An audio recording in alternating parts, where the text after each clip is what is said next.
ಓಂ ಶ್ರೀ ಗುರುಭ್ಯೋ ನಮಃ. ನಮಸ್ಕಾರ ಸ್ನೇಹಿತರೆ. ಆಲ್ರೌಂಡ್ ಕ್ಲಬ್ ಕನ್ನಡ ಚಾನಲ್ಗೆ ಸ್ವಾಗತ ಸುಸ್ವಾಗತ. ಇವತ್ತಿನ ವಿಡಿಯೋದಲ್ಲಿ ವಿಷ್ಣು ಶಂಖಪ್ರಿಯ. ವಿಷ್ಣುವಿನ ದಿನವಾದ ಗುರುವಾರದಂದು ನಾವು ಶಂಖದಿಂದ ಈ ಕೆಲಸಗಳನ್ನು ಮಾಡುವುದರಿಂದ ಹಣದ ಸಮಸ್ಯೆಗಳೇ ನಮ್ಮನ್ನು ಬಾಧಿಸುವುದಿಲ್ಲ. ಜೀವನದಲ್ಲಿ ಹಣ ಗಳಿಸುವ ಮಾರ್ಗಗಳು ತೆರೆದುಕೊಳ್ಳುತ್ತದೆ. ಗುರುವಾರ ಶಂಖದಿಂದ ಯಾವ ಕೆಲಸ ಮಾಡಿದರೆ ಸಂಪತ್ತು ಹೆಚ್ಚಾಗುವುದು? ಗುರುವಾರ ಶಂಖದಿಂದ ಹೀಗೆ ಮಾಡಿದರೆ ಹಣದ ಸಮಸ್ಯೆಗಳೇ ಇರೋದಿಲ್ಲ. ಗುರುವಾರವು ಶ್ರೀಹರಿಯ ಆರಾಧನೆಗೆ ಸೂಕ್ತವಾದ ದಿನ. ಈ ದಿನ ಶ್ರೀಹರಿಯ ಒಂದು ಅವತಾರವಾದ ವಿಷ್ಣುದೇವನನ್ನು ವಿಧಿವಿಧಾನಗಳ ಪ್ರಕಾರ ಪೂಜಿಸಲಾಗುತ್ತದೆ. ವಿಷ್ಣುವಿನ ಆಶೀರ್ವಾದ ಪಡೆಯಲು ಕೆಲವರು ಗುರುವಾರ ಉಪವಾಸ ಮಾಡುತ್ತಾರೆ. ಗುರುವಾರದಂದು ದೇವ ಗುರು ಬೃಹಸ್ಪತಿಯನ್ನು ಪೂಜಿಸಲಾಗುತ್ತದೆ ಮತ್ತು ಇದು ಜಾತಕದಲ್ಲಿ ಗುರುವಿನ ಸ್ಥಾನವನ್ನು ಬಲಪಡಿಸುತ್ತದೆ. ಗುರುವಾರದಂದು ಭಗವಾನ್ ವಿಷ್ಣುವನ್ನು ಪೂಜಿಸುವುದರೊಂದಿಗೆ ದೇವಸ್ಥಾನದಲ್ಲಿ ಇರಿಸಲಾಗುವ ಶಂಖವೂ ಗುರುವಾರದಂದು ಅತ್ಯಂತ ಫಲಪ್ರದವಾಗಿದೆ. ಗುರುವಾರದಂದು ಶಂಖದಿಂದ ಈ ಕೆಲಸಗಳನ್ನು ಮಾಡುವುದರಿಂದ ಜೀವನದಲ್ಲಿನ ಸಮಸ್ಯೆಗಳಿಗೆ ಪರಿಹಾರ ಸಿಗುತ್ತದೆ, ಅಲ್ಲದೆ ಹಣ ಗಳಿಸುವ ಮಾರ್ಗಗಳು ರೂಪುಗೊಳ್ಳುತ್ತವೆ. ಈ ರೀತಿ ನಾವು ಗುರುವಾರದ ದಿನ ಈ ಕೆಲಸ ಮಾಡಬೇಕಾಗುತ್ತದೆ. ಈ ಶಂಖಕ್ಕೆ ಕೇಸರಿ ತಿಲಕ ಹಚ್ಚಬೇಕು. ಹೆಚ್ಚಿನ ಸಮಯ ದೇವರ ಕೋಣೆಯಲ್ಲಿ ನಾವು ಶಂಖವನ್ನು ನೋಡಬಹುದು.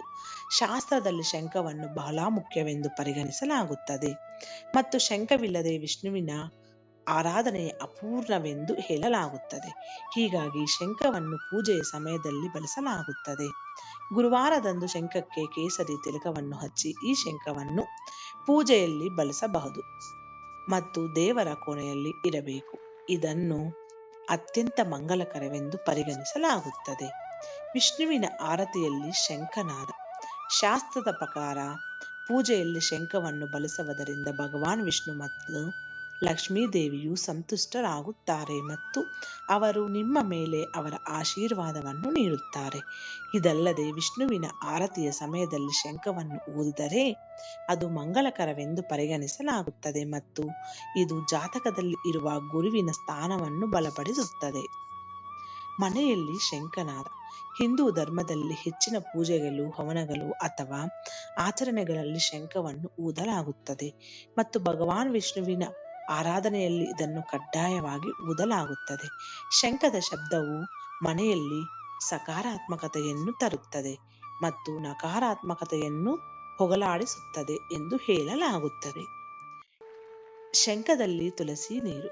ನೀವು ವಿಷ್ಣುವಿನ ಆಶೀರ್ವಾದವನ್ನು ಪಡೆಯಲು ಬಯಸಿದರೆ ಗುರುವಾರ ವಿಷ್ಣುದೇವನನ್ನು ಪೂಜಿಸುವ ಸಮಯದಲ್ಲಿ ಒಂದು ಶಂಖವನ್ನು ತೆಗೆದುಕೊಂಡು ಅದರಲ್ಲಿ ಒಂದಿಷ್ಟು ನೀರು ಮತ್ತು ತುಳಸಿ ದಳಗಳನ್ನು ಹಾಕಿಡಿ.